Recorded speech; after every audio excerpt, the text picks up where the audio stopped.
5 breakout running backs. This is how it goes. I love it.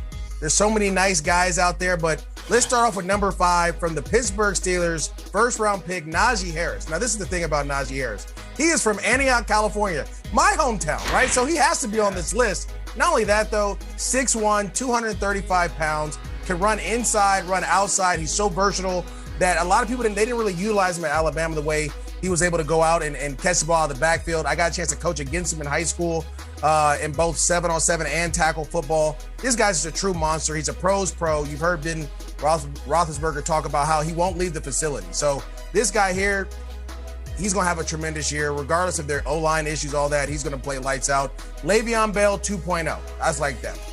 J.K. Dobbins is number 4, and I'll tell you why. It's the departure of Mark Ingram, and I think they're going to turn around and hand the ball off a little bit more here in Baltimore. I know he kind of jumped on the scene late last year and made some big splash plays, scored, in every game, the last 7 straight games at the end of the season, which is awesome.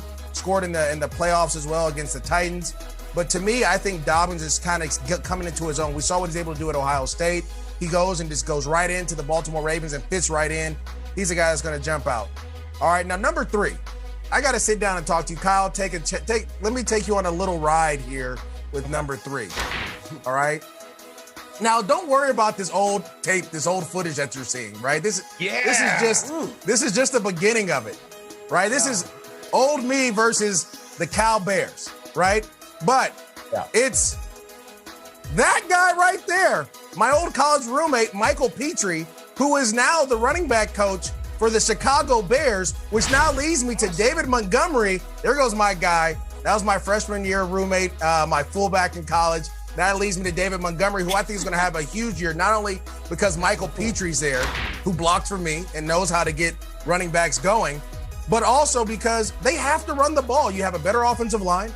I think they're going to lean on the run a little bit. I think Fields is going to end up playing, and David Montgomery is going to have a huge year. He started off slow, kind of came on late. I want to say he had probably the second best half of last year next to Derrick Henry. Again, getting this young man going is going to be huge and vital for the Bears to take this division. All right, number 2, we're going to go to my LA Rams, right? And let's just be honest. Cam Akers was banged up all last year, but when the Rams needed him most, at the end of the season, he was able to show what he could do. We saw him at Florida State as a freshman, running inside and outside, being versatile, catching the ball out of the backfield. That huge playoff game against the Seattle Seahawks in Seattle. To be able to go up there and out-duel Russell Wilson with that defense, to me, Cam Akers is going to be the guy this year. You have Stafford at quarterback. You have all your weapons. Deshaun Jackson there. You're not going to be able to load the box. I think Cam Akers has a huge year. And last but not least, I was low on this guy when he was coming out just because I didn't think that he was going to play well, but he ended up going to probably the best offensive line in the game. And that's the Indianapolis Colts. This is Jonathan Taylor I'm talking about. I think he's just going to explode this year. Again, all these guys had great second half of the seasons. Jonathan Taylor, I mean, again, the run against the Raiders, which I hope we show here, shows everything that you're looking for: the vision, the speed, the agility, all these things that we're watching. And then he has Quentin Nelson blocking for him, so you know he's not going to get touched until 10 yards down the field. Again, Jonathan Taylor, I mean, this dude here, as we see him catch the ball out of the backfield, I just think, again, he's shown up, and he's going to be a great player for the Colts here in the future. And this is the run I'm talking about. Can we get somewhere? That's not the run. That's the short one. But neither here nor there, Jonathan Taylor, I think, is going to be the cream of the crop in the NFL, these young backs to break out. I love it. Hey, MJD, I got a question for you because I look at your career. You were so fantastic down there in Jacksonville. That offseason after the first year, and you jump into year number 2, that is going to be J.K. Dobbins, Cam Akers, and Jonathan Taylor. Is this the year 2, where you figure it out a little bit? You have a full off season. You're not at the combine. What's the difference between your rookie year and then your second year in the league?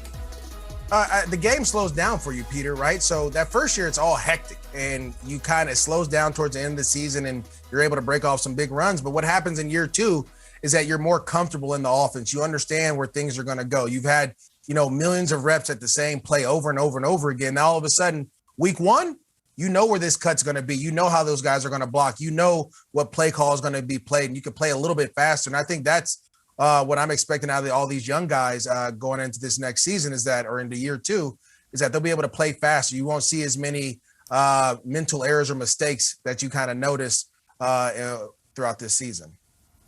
MJD, big shout out to Michael Petrie, a coaching lifer, obviously a hard hat type guy who, by the way, claims Fontana, California on his Bears bio. So we might have to email the Bears about that. But I want to shout out a different name to you.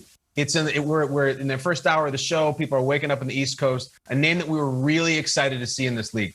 Miles Sanders. The Eagles, disappointing year, kind of low profile. The offensive line was all beat up, but we love this guy. We want to see this guy be a 1,500-yard dude. You got takes on Miles Sanders?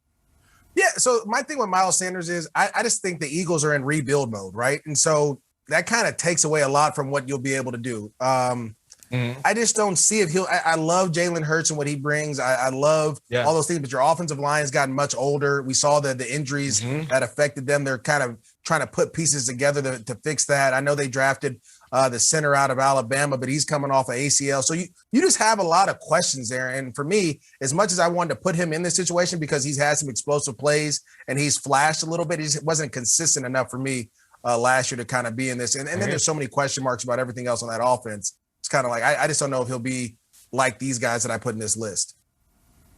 Yeah, that offensive line needs to do their thing this year and gel down there in Philly. Okay, I'm taking notes over here about fantasy football. So I ask you, my friend, about the biggest head scratcher to me personally in the first round of the NFL draft this year. You have James Robinson, a top 5 guy down there in Jacksonville, and then you draft Travis Etienne. Now, you had Najee Harris as the only rookie on this list. What do you think that looks like down there and what impact Travis can make as he shares a workload basically with Robinson? Well, I think that's going to be the question. How are they going to utilize Travis Etienne? I know all throughout OTAs he played a lot of receiver. They want to make him that weapon, that versatile weapon like Chenault that you guys love on this show that I always watch. He does a great job as well. I just don't know how many times or how many touches he can get because there's so many weapons there. It's funny. We rarely talk about the Jags and all the weapons that they have. Now, they need to beef up that tight end position, even though I know they signed Tebow. I know we're all excited about that. But you have 4 or 5 wide receivers. You have 2 running backs. You only have 1 football. So how can you do that? And Trevor Lawrence is going to run the ball in that read option, in the red zone. They're going to run a little bit of that Seattle Seahawks 2012, 2011, what they did with Russell Wilson. So to me, it's just not enough. I don't think there's going to be enough opportunities for Travis Etienne to kind of get going. Job, dude. Analysis all around. MJD, we love having you on the show. If you guys want to come at him, I would love that. So do it at GMFB.